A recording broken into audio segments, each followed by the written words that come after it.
Hey guys, it's Dark Hero Josh here, and today we're back with another video, and the anime that we're focusing on today is called Hyouka. Now, without further ado, let's get straight into this video. Hyouka, a show that I found by pure chance one Friday night and decided to watch it all the way through in just one sitting. Hyouka is a mystery slash slice of life type anime, which follows our main protagonist, Hotaro Oriki, and his energy conserving life.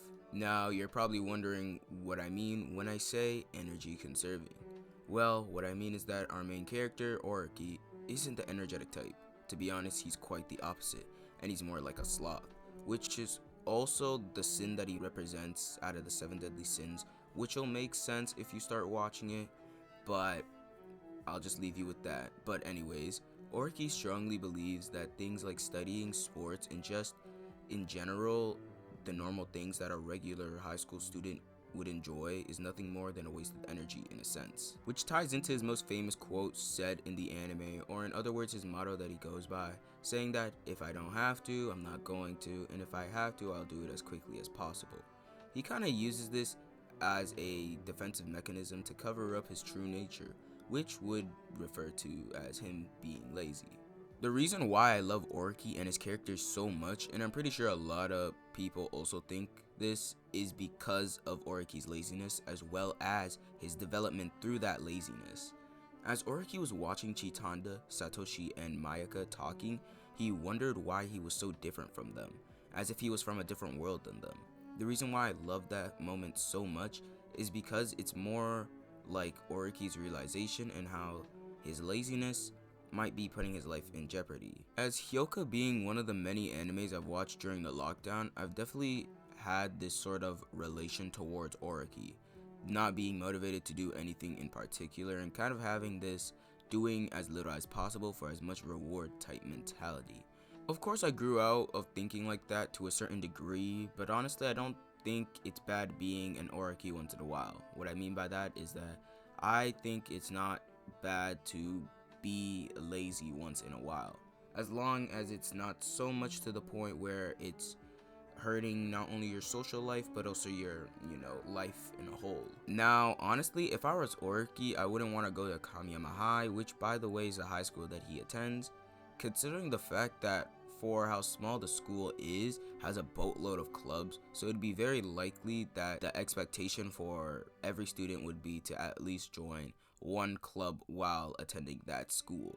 Given the little intro that we got of Oriki in the beginning of the first episode, most of us probably thought that he wasn't going to join any clubs, but that's until Oriki brings out a form to join out the Classic Lit Club.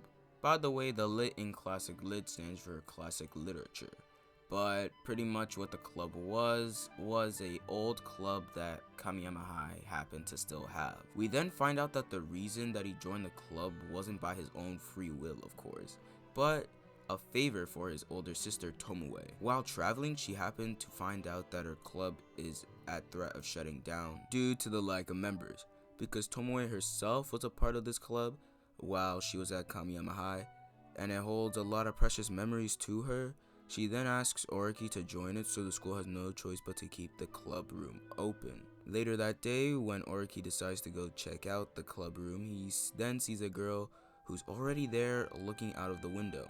We later then find out that the girl's name is actually Chitanda, and she's pretty much the female lead of the series.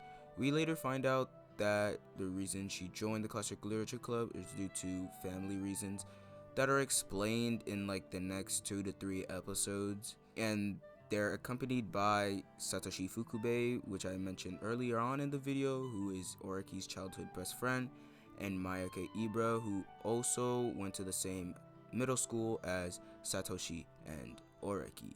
The main premise about this anime is all about mysteries and how Oriki's group tries to solve said mystery. But honestly, what I find more interesting isn't the actual mysteries that are being shown. It's how it's solved, specifically how Oriki solves them. Because Oriki's mind is very complex with solving mysteries with using logic and reasoning and all those stuff. It's pretty entertaining, at least for me, to watch Oriki solve those mysteries shown.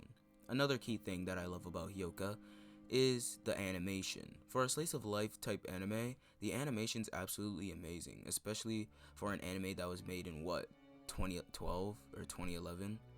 The use of CGI and visual effects really surprised me in the first few episodes.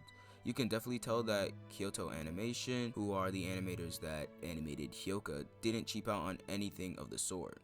Overall, I think that Hyouka is a great watch, especially for someone who has literally nothing to do, although a lot of complaints about the anime is that it's very boring, especially at the first episode or the first few episodes when you try to watch it.